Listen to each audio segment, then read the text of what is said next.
Hey everyone, welcome back to the Athlete Mindset. I'm your host, Tristan Gomez, and today I'm excited to sit down with one of my best friends, an incredible baseball player who has had a ton of success, Max Anderson. Max is an infielder from Omaha, Nebraska, who made a huge impact at the University of Nebraska, where he earned first team All Big Ten honors and was named a second team All-American in his junior year. His standout performance led to him being drafted in the second round of the 2023 MLB Draft by the Detroit Tigers. He's had an impressive career so far and continues to build on that success. Today, we'll dive into his journey, talk about the mental side of baseball, and learn what drives him to keep pushing his limits.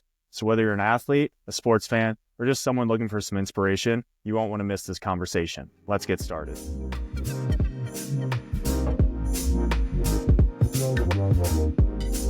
Max, welcome to the podcast. How are you, man? I'm doing great. How are you? Not too bad. So you're back in Florida now, had a nice break. What's your days kind of been looking like out in Florida so far? Yeah, I got back here. The weather was a lot nicer than back in Nebraska. The days so far, we're kind of just getting back into things. On the minor league side, like we mostly are kind of plan our day around the big leaguers. So they're kind of in the morning and then going to have all their stuff. So in the morning, we're getting there at about 10 o'clock. I mean, it's nice for me to get to sleep in a little bit, but get there at 10 o'clock. We stretch, kind of get things going. And then before lunch, we have like all of our non-baseball stuff, I guess. Like we run, we do our sprints stretch and sprints for probably like 30 minutes. And then we go lift. And then that kind of brings us to like 12 or something. And then we go have lunch and hang out for a little bit, and then we'll come back and kind of start getting into our baseball stuff more or less. And we start we do hitting, and then we'll start in the cage hitting, and then we'll go take BP on the field, and then after that we'll do some defensive work, and then after defense is live at bats. And so it's not a whole bunch right now, but it's kind of just everything to get back into playing games again. Yeah. I'm curious, coaching or just starting coaching high school baseball, every time guys get to hit on-field BP, it seems like everyone just wants to pull the ball, try to hit a home run. What's kind of been your approach when you're taking BP on the field? And then also, have you noticed similar things from other guys as they're taking BP on the field? Yeah, in high school and college, it's a lot like that. Like it's definitely a lot of just trying to hit home runs and everything.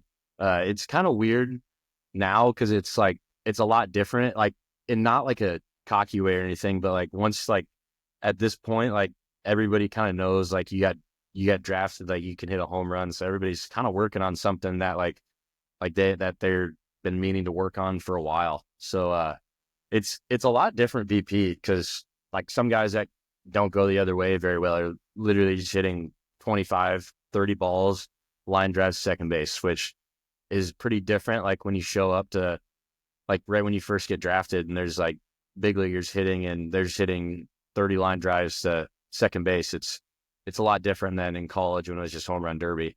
So, I mean, there's definitely those rounds where you let it eat and try and hit bombs, of course.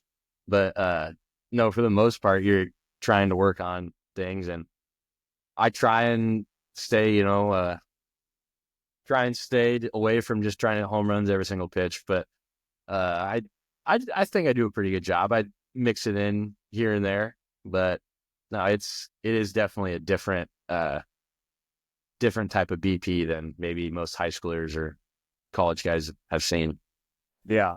I mean, you got to mix it in every once in a while. Remind yourself that, it's what you do and you can do it. But speaking of college, I want to go back to kind of just your college days. You're at Nebraska, show up at Nebraska, and you win Big Ten Freshman of the Year.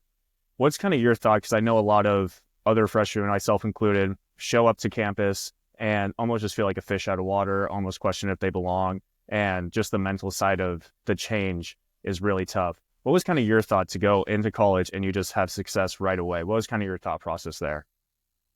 For me, I've kind of always, it's kind of blessing in disguise, I would say, but I've always been a little luckier that I'm not the smartest cat out there. So I think saying but like honestly, like it can be used like for a good thing, like not thinking too much and just playing the game that you've played your whole life. I think is a really big step for freshmen going into college. Like not trying to think about like, oh, I did this, like it's gonna affect the coach thinking about like what like it's not, you're not gonna make the team on the first day is what everybody says. And like that approach and then like approach of like just kind of reminding yourself that you're just playing baseball still, I think is big. Um, I mean, for us, for my personal experience, it was a little easier than maybe the normal one because it was right the year after COVID. So we couldn't hang out with anyone else, like on campus pretty much. So we were hanging out with our baseball teammates Friday, Saturday, every single weekend. It was just us. So we got pretty close, and the juniors kind of had like no other option other than the juniors and seniors had no other option than to like us because that's all they could really do. So getting to know them probably took a lot of pressure off us and like worrying about failing in front of them. There's definitely at times that like, I mean, I got yelled at a bunch my freshman year, but like it's just a level of like caring and then also being like, yeah, that's not good. Like they're yelling at you, but they're trying to make you better, and they're not going to cut you because you missed a ground ball through your legs. Like I mean, at the end of the day, they're trying to help. And when you get yelled at, every coach has told this, like it means they care. And that really is the truth. But yeah. Yeah, I totally agree. I mean, I went into my freshman year going all the way to California and was just nervous as hell. I felt like every day I was just begging not to fail or, have a good BP. And I would go home, like go back to my dorm and be freaking out like I had a terrible BP today. The coaches are probably thinking about this as they fall asleep, like this guy can't hit. And then you just come to realize years later that it's just not that deep at all. So I feel like that's pretty cool that you kind of just went in there and started raking. So game start, was it your first at bat that you hit a home run or was it first game? First at bat against Purdue. Yeah, it was pretty crazy. Yeah. So like first at bat, you're playing college baseball, you hit a home run. Was that a moment where you just realized you were like, this isn't that hard? Like college baseball isn't that tough. Some people just overthink it. Or what was your kind of thought process right after that? I mean, I don't know if I would say it like necessarily like it isn't that hard, but like it's not as different as some people might think. I think that's a better way to put it. Like like you're still playing, like if you're going to Division I school, you're playing a high level of travel tournaments. You're facing all the guys that are going Division I. So like you've played that game before. You know what it's going to be like.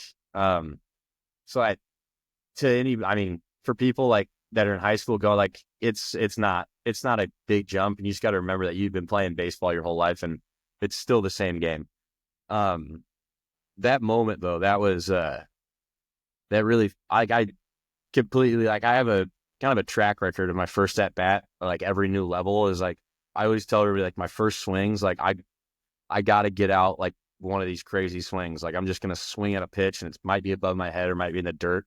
I'm just going to swing as hard as I can. Cause like you have all that adrenaline going and nerves, like just like one swing and a miss kind of, I don't know, for me, it settles me down a little bit. But it just so happened that I connected on one of those swings and it just worked out. I don't know. It was crazy. Yeah. Backside too. Yeah, right field. Yeah. So you have a great freshman year and you want to just continue to build off of it before you get to your junior year where you get drafted. During those 3 years prior to you getting drafted, did you feel like pressure, especially after your freshman year, having so much success that you kind of needed to be the guy or continue to just be one of the top players at Nebraska? Or how did you kind of handle that pressure of, knowing that you're going to be playing every day and you kind of have to be a dude? I would say there's probably two parts to this answer for me. Like the first part was going into sophomore year, like I completely thought like I had to have a crazy year. Like I went to the Cape my freshman year and I was like, gosh, I got to keep this going. Like I got to do better than I did freshman year. And for me, I think like my mindset about like this is like a lot of people love to set goals and everybody, that's a great thing for some people, a great thing for a lot of people, and it's worked for, I don't know, however many years that people have set goals, probably, I mean, forever. Like personally, when I set goals, that's like a mark, and especially in baseball, like you set a goal at the beginning of the year, like hit 330, and then you look at that through the year and you're not hitting 330. It's just like your mind is hardwired to think like, I have to hit this number or this is a failure every year.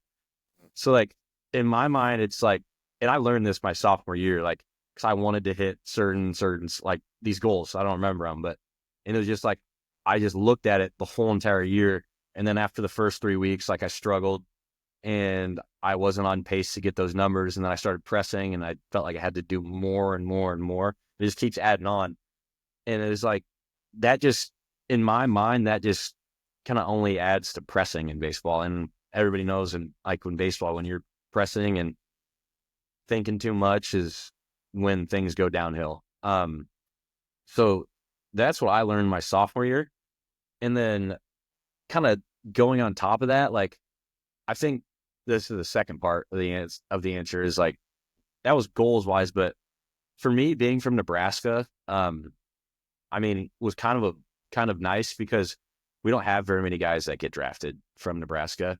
So being like maybe like a draft guy, like I was kind of oblivious to all that. Like I didn't really ever think about it or think it was possible. Cause I mean, maybe in like Georgia, California, Texas, like those places, like people are like thinking about the draft, like that's a possibility and like at all times. But like Nebraska, it's like, yeah, there's like one guy in every class that gets drafted from Nebraska. And it's like, yeah, it'd be cool if that happened, but probably not. Like you got to think about the long term and what actually is realistic. And so I didn't really ever think about it. And then I think that was probably a good thing for me, is like not putting too much pressure on the draft. And then also having a bad year my sophomore year probably helps me a little bit my junior year. Is like, well, they don't really think I'm that good, so I got nothing to lose this year, so might as well just go out there and play. And then also the same thing is like your teammates. Like I was really lucky to go through it with someone on my team, Bryce Matthews. And I think the fact that me and him were able to go through that junior year together and like be able to talk to someone about like those experiences, and like, so you can sit like people can say like, yeah, I know how you're feeling and all that. And it feels genuine, but like, you really know that they don't know like what's going on. And being able to talk to Bryce, just like, like make fun of each other about like the draft and all that stuff, and like just kind of talk about it. It was nice. So that relieved a bunch of pressure, and just being able to play was nice. Yeah, I totally agree. I mean, like you said, having someone to talk about it, I feel like, my mom, I would have a game where I had 3Ks or something. And my mom's like, it's okay. And I'm like, Mom, you've never had 3Ks before. Like, you don't get it. But It's terrible. like you said, I feel like all athletes are kind of going through it where they have something that's like on their minds. And most of the time they're like, I don't really have anyone to talk to about this. Like they wouldn't understand. Like the average Joe doesn't understand, or a lot of people don't even understand why we take baseball or just sports so seriously in general. So having that kind of person on your side makes it so much easier. So you get to your junior year and it seemed like you were just playing like carefree baseball. Like you were just going out there raking, swing felt fluid, everything was nice.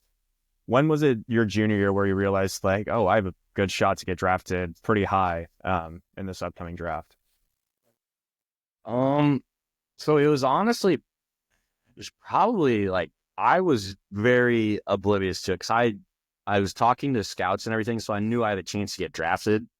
And my agent was always like very like, he always made sure to say the bottom, so like not get my expectations too high. So I was like, he's always like, like 10th round, like I think that's your bottom. Like there's no possible way you're gonna get past the 10th round, like at the start of the year or something, because I'm not the most athletic built specimen out there that's just going to get drafted because he runs fast and throws as hard as everybody. But so that was probably good for me.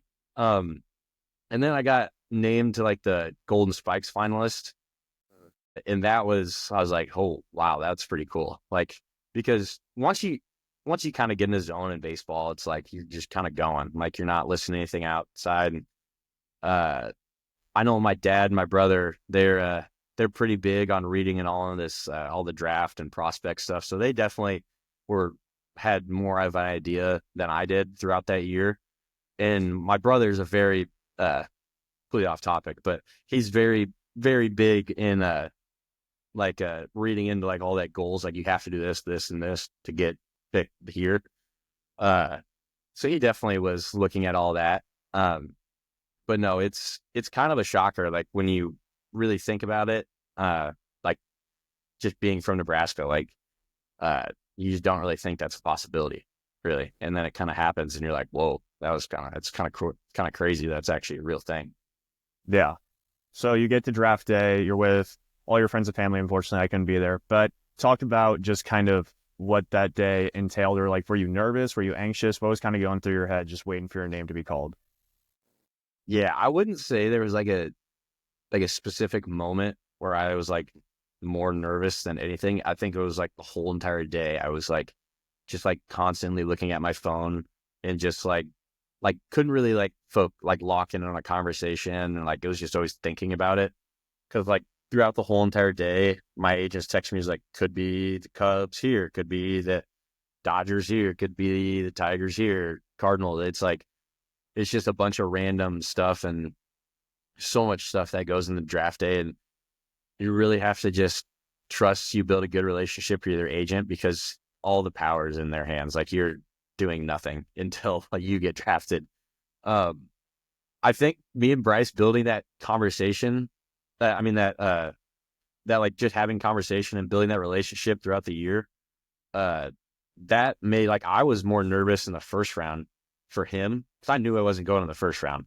So I was way more nervous for him because he had like two teams that really wanted him in the first round. So it was like, when's he going to go? When's he going to go? And like, you can't text him because his phone's getting blown up by his agent. And like, that would just be brutal. So I was really nervous for him, just watching the draft. And I just remember all my friends, going out there, like having a good time, hanging out. And I'm just sitting at the table, like looking at my phone, like tapping my fingers the whole time. It's a pretty nerve wracking, but when it finally happens, it's pretty surreal. Like you watch all those draft videos and growing up, and I watched a bunch of drafts growing up. So it was pretty cool. Yeah, that's awesome. We're going to have to get Bryce on the podcast too. So let's hit him up. Sure. But, so let's transition into pro ball. You get going, you head out to Florida. What was just the biggest difference between college ball and pro ball? I think the biggest difference between college and pro ball is like college is so, I don't want to say like more like finite, and like every mistake is like it blows up. Like it feels like it's the worst thing in the world when you make an error, like overthrow a base or strike out with guy on third, less than 2 outs. It's like, dang, that's the worst. And in pro ball, it's very much so like you have 162 games. It's more mentally straining in pro ball because you have to be able to let go more, I would say, because you have so many opportunities. And if you let one opportunity lead into the next, then that's when things start spiraling, and then it leads into a month slump instead of just like a 2 or 3 day slump. So I think pro ball is definitely way more mentally taxing, just trying to, literally just not think about what happened 30 minutes ago, even if you struck out 5 times. You just got to be like, dang, like I just got beat a lot, and I'm going to have to go get him again tomorrow, and hopefully the bat's working. But yeah, it's kind of wild. And I think that's probably the biggest, played college. I think it's more like just every mistake is just like, you can't be doing like coaches are mad, players, and like it's just complete different. Like there's going to be mistakes. Like you got to just be able to go forward and not let it lead into the next games. Yeah. Especially like in college, you get into conference where you just have a 3-game series. And so it does feel like every single pitch matters. Every single game matters because you're trying to, win conference and, make it to a regional and stuff like that. But in pro ball, you're Yeah. playing just every single day. It's not like, I mean, all the games pretty much mean the same until it gets to the postseason. So Yes. it's easy. It Crazy. makes you realize you got to kind of just take every game like it is the same. And, a golden sombrero day doesn't mean anything because the next day you could just break and get 3 You're hits going and at it it again. evens out. So you're fine. Exactly. So from that kind of just the hitting side, I want to hear just kind of what your approach is and then just the difference in pitching from college ball to pro ball. Yeah. My approach is pretty simple. Like it's not the most intricate thing. Like it's I probably had my approach refined when I was in the Cape my sophomore year going into junior year. And that was, I was going through it at the start, and one of my teammates that I was playing with just told me, he was just like, dude, like just get back to like, they're going to throw you a fastball in the strike zone, one of these 3 pitches. Just focus on hitting that fastball and getting that pitch. So I focused on that, just got my fastball. It helped me out a bunch. And I kind of took that to junior year. It's like, these guys, not the same approach, but these guys have to beat you 3 times over the plate. And if they don't do that, then you go to first base. So these guys are going to throw you strikes.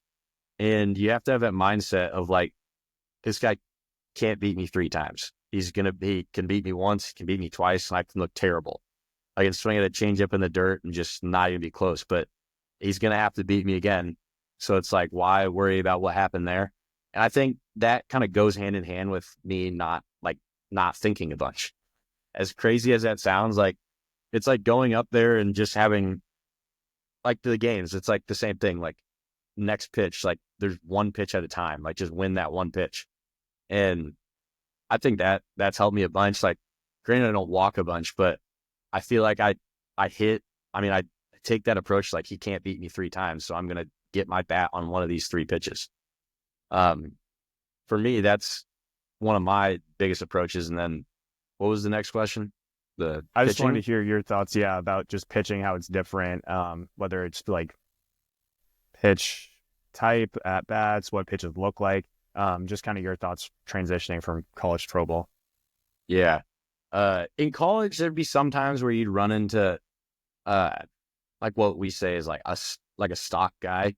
I mean, in pro ball, it's every guy has something. Like, rather if it looks really good, like it looks like great to hit, it's like it's not going to be that. He's got something, like maybe he hides it really well.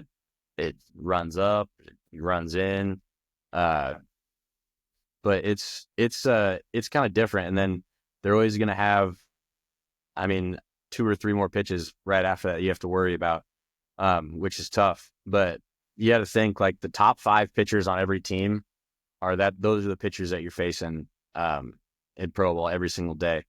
And that's sometimes not even 5 pitchers for teams. Like it's going to be their best guys every single time.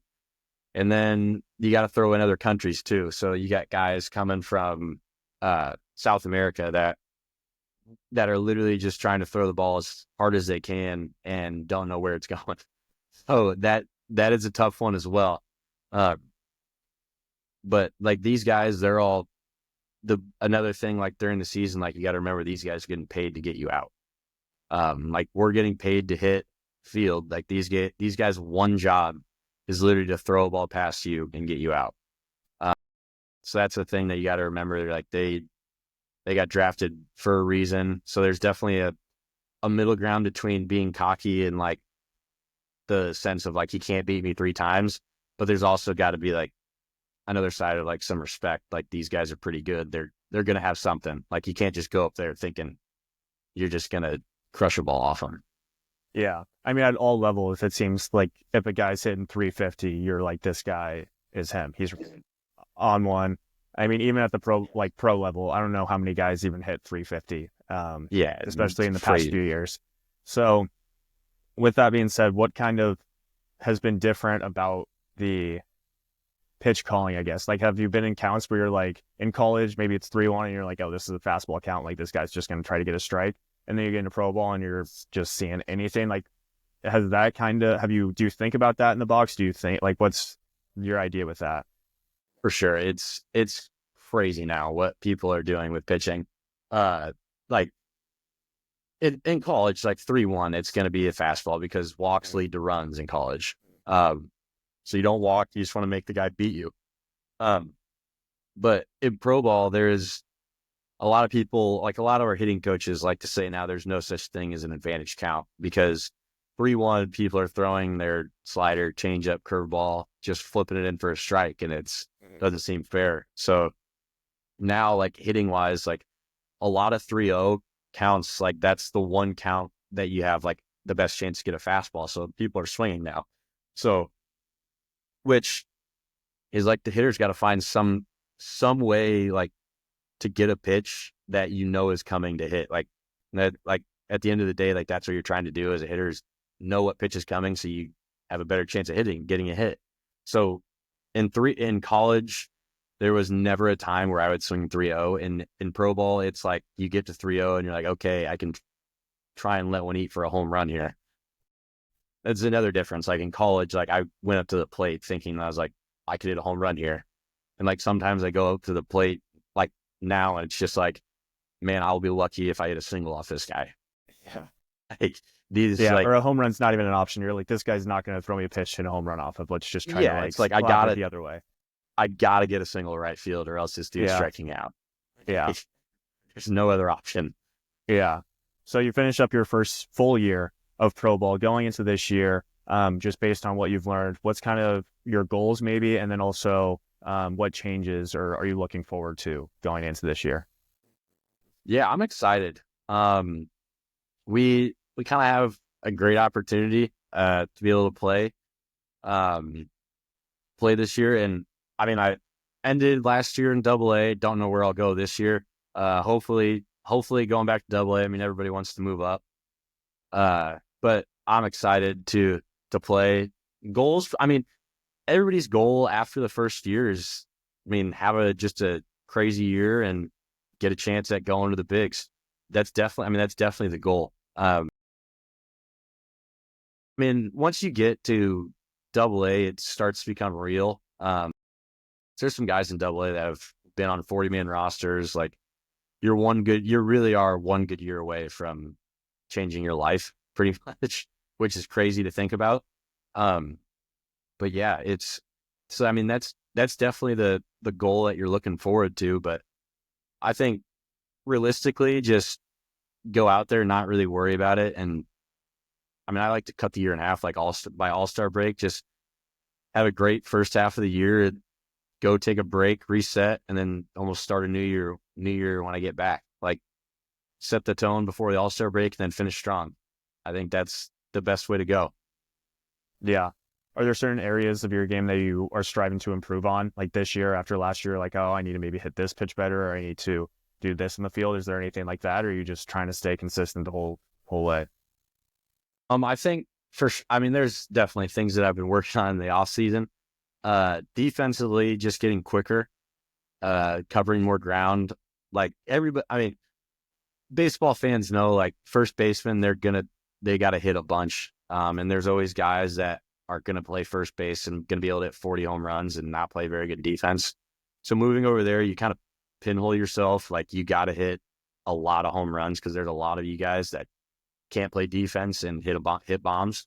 So for me, this year was a big one of staying at like getting more agile, getting quicker, dropping some weight so I can stay at second base. And so it just opens up so much more avenues.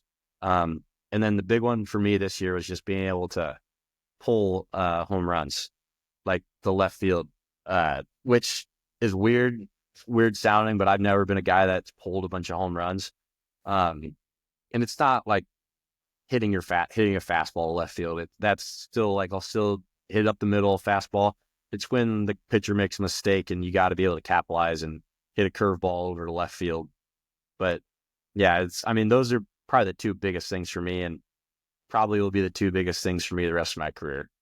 That's like, nice. I mean, yeah, if your goal is to just keep working on hitting home runs, that's not a bad issue to have. So not terrible. Yeah. So I want to end every episode with the same question. So if you could go back and just say one thing about the mental game or just about the journey to your younger self, let's say your high school self, what would that be? This is definitely, you're going to get this answer, but I'll elaborate on it. Is just literally to have more fun playing the game, like, and not think, like, literally don't get too deep into playing the game. Like, it's baseball, you're playing. Like, I still think back to, I mean, like, even like when we were playing together, like, we tell stories, so many stories about when we were playing baseball in high school and when we were playing, like, growing up, like 10 to 14-year-old, like, we tell so many stories about that. And if I would have taken like even like moments like you're taking so serious, like thinking about like, oh, like I have to do this to be good in high school, like everything's gonna handle itself how it's supposed to be. You like, if I were gonna say something to myself, it'd literally just be like, hang out with your buddies while you're at the field and just have a great time. Like, show up and don't take it for granted that you get to play literally a game with your friends. And the same thing in college. Like, there's definitely gonna be times where you're gonna press and your coach is gonna yell at you, but you're literally in hanging out with these guys 8 hours a day. So have as much fun as possible. Definitely a time to take it serious at some points, but you gotta have fun with this because you never know when it's gonna end. And the big saying when you get to pros is like 80 or 90% of baseball players like past college, like, you get told when your career's over. So there's only like 10% of the guys that get to choose when their career's done. So you never know. You really never know when your career's over. So you got to have as much fun. And I'd assume when we're all done playing baseball, like, it's going to be like looking back, like, dang, that was probably some of the most fun I've ever had doing anything. Like, it's literally like you go out on the weekends, like, hang out with your buddies. And when you're playing baseball, you're literally going to the field, hang out with your buddies. So it's like the same thing, but like you're playing a game. So it's pretty awesome. That would be the biggest thing for me. Yeah. I'll be the first to attest to say that 9 to 5s aren't as fun as playing baseball. So work hard and don't take it for granted. Yeah. But I want to sure. thank Max for sharing his journey today and insight into the mental side of the game. If you enjoyed this conversation, make sure to subscribe, leave a review, and share it with someone who might find it valuable. Thank you for tuning in and keep moving forward. Until next time.